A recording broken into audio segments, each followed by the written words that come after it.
So I could have swore these were supposed to be in the guise of preference assessments, but then the competency isn't saying that it is, so I'm gonna just do both.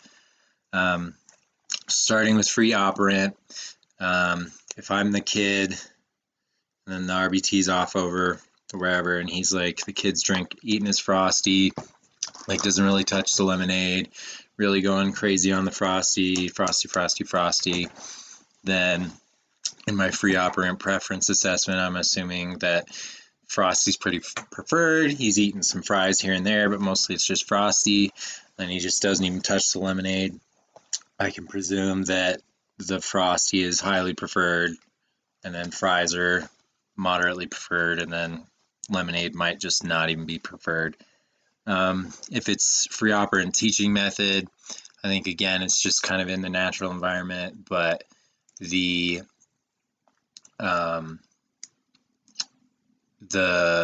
teacher does not have to like present the SDs or anything. It's like essentially through the observation.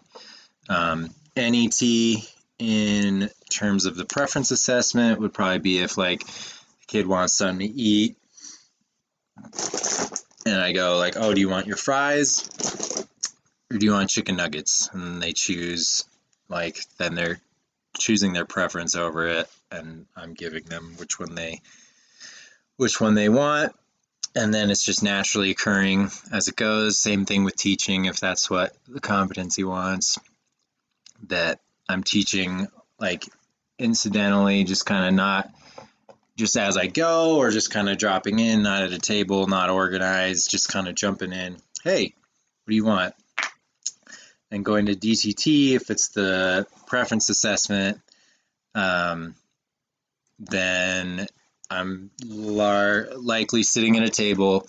I probably have it all written out of like A, B, C, D kind of thing. And I'm just kind of extending like super glue or Frosty. And I just like put them on the table. I'm not even saying that. And then they just take it. You chose super glue, let them play with it for probably about 30 seconds. This is a terrible example, but it is what it is. Then I would mark that. So super glue, A, that one's chosen. So then I'm going to go A to B, which is super glue or lemonade. They choose lemonade. Okay, so then I'm marking B they chose. Then I might go, phone, lemonade. They choose lemonade again. So I'm just marking that as I go. And then same thing, if it's just teaching, it's just that rapid fire, like we're going, I'm sprinkling in some maintenance here and there, and then conducting it just at the table, organized, not natural environment, not just watching the kid do it. I'm teaching in the very structured fashion. And then the difference is, it's essentially that. Like the free operant, it's kind of out of my control. I'm just kind of observing. I'm not steering it any which way. Free operant, I'm exerting more control over it, but it's still kind of, NET, not free operant. NET, naturalistic, just kind of going as it comes up, or just again, like the drive-bys. And then DTT, we're sitting at the table. If it's preference assessment, working it out, structured way, A, B, C, D.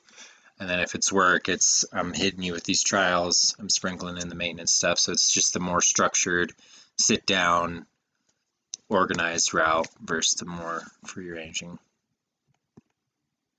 Much less fun than if I had someone role play, but